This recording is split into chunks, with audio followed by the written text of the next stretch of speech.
Okay, we are on episode 2. We're going to install a faucet and a trap, and it's our skill training. So this is Rob. We got a couple other guys here that are going to be here. So the first thing you want to do is obviously open up your faucet, and it basically goes in the 2 holes. Make sure this is all clean up here where he's got this.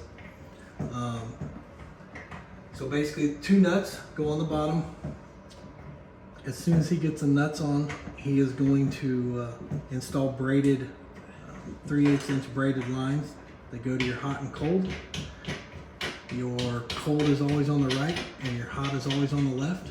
It gets a little confusing when you're under the sink looking at it backwards. So sometimes you have to get out of the sink and look at it and go, oh yeah, that's right, that's left. Some of these tricks and tips are just some of us learning over the years, doing 300 or 400 or 500 houses, what works best to not get leaks, to get it done efficiently. You want to make sure your faucet's straight before you tighten everything up. Basically, that's what he's doing now, is tightening it.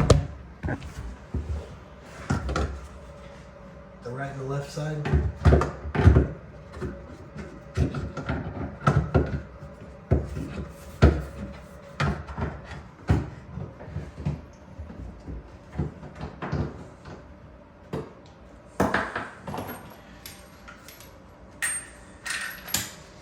The tool also fits the 3/8 inch braided lines. The big side always goes up, the small side always goes down on the threads. You got a big side that hooks to the faucet and a small side that hooks to the shutoff, which is under the sink. For obvious reasons, it won't fit any other way.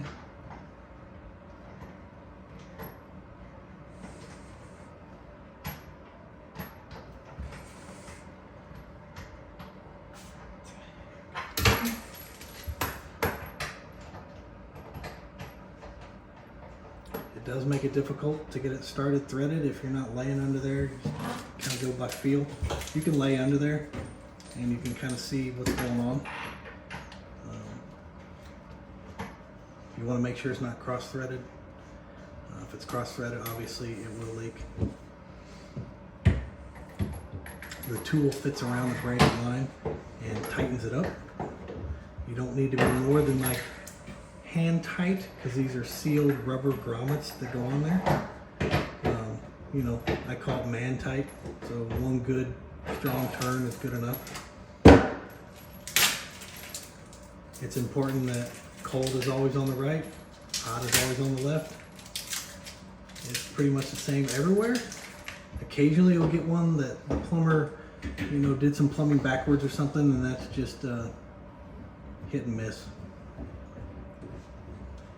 Normally faucets come with a aerator tool. These faucets do not.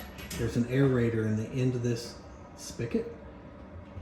We usually unscrew that before you turn any water on. That way if there's anything stuck in the line, it will come out of there, and then you can put your aerator back in. If for some reason you don't take the aerator out, it might clog the aerator, but it is cleanable. You can take it out, clean it, put it back in. Usually if you've got no water coming out of the faucet or very little, that's usually the problem. It's got a bunch of crud in it, you know, from remodel or whatever. This one did not come with it, so we're going to try it without cleaning it and see if it works. This is a fairly decent house. Should be pretty clean in the pipes and everything.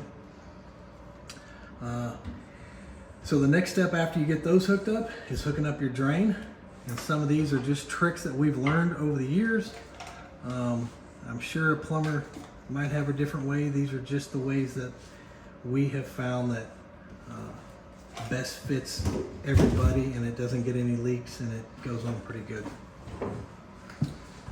So the first thing you want to do is take your drain, and we add silicone around it. It's not a small bead, it's a generous bead. It's okay if it squishes out onto the sink. We let that dry for a day and then come back the next day. You're already going to be here, and cut that off. Now if you're not coming back to this house, like it's a rental or it's a, you know, you just came to fix that one thing, you want to try to keep that clean around the sink so you can just walk away from it.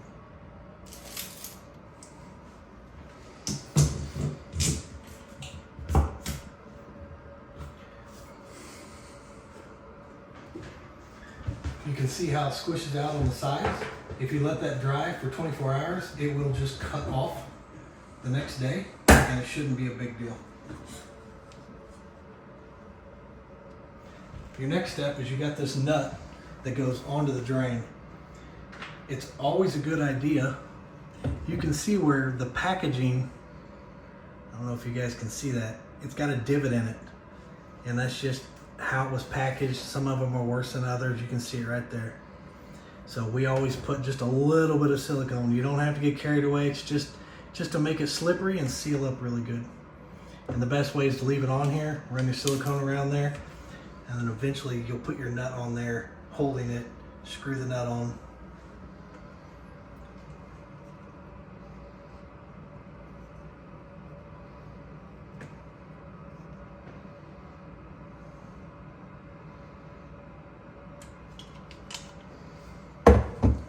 Just like that.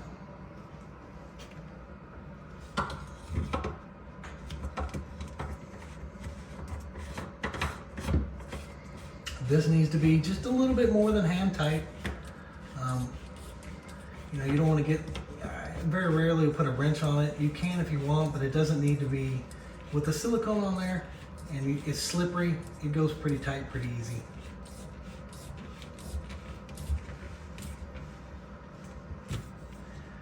And that is that. So your next step is to hook up your trap. He's got his trap there, he's got his nut, let me see the nut. So he's got his rubber O-ring, which is 1.5 inches. It comes with 1.25 inches, which goes on the other end. He's already got his nut. He's gonna silicone those threads in the back first before he sticks this in. And that way he's already got silicone on it. It doesn't take much, we just put a little bit just to seal the edges, even though it's got the red rings. That will seal it. Those are the best rings. The plastic ones are okay, the red ones are better. But just for extras, you don't get any leaks or anything. You'll still come undone. Like if you need to take it off in 5 years or whatever, silicone will not hold it on there. If you glue it or something, it's on there forever. So that piece goes in, which is, I think, called the neck. I'm not really sure.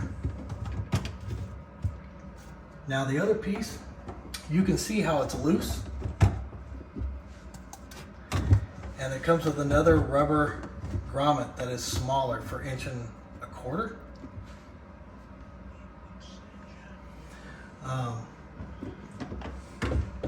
And it basically goes, it'll keep your 1.25 inch pipe tight in your 1.5 inch pipe.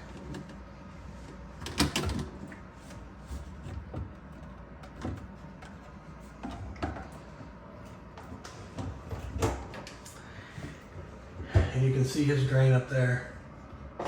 Like I said before, don't wipe it with your finger. If you have to wipe it because you're leaving a rental or something like that, we'll all be here probably tomorrow.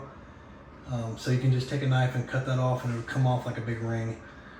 Nice clean cut. But if you have to, you're leaving, you can carefully wipe it off. Just make sure it's all clean and everything before you leave. Again, we just silicone all the threads. It doesn't take much. It's not really a glue, it's more of a sealant in case something were to leak. People tend to shove stuff back in their vanities and it kinks all these pipes and it moves them around and everything else. And that is pretty much it. After that, you are good to go. You want to test your water, test your pipes, make sure nothing's leaking. We'll come back to that as soon as he is done.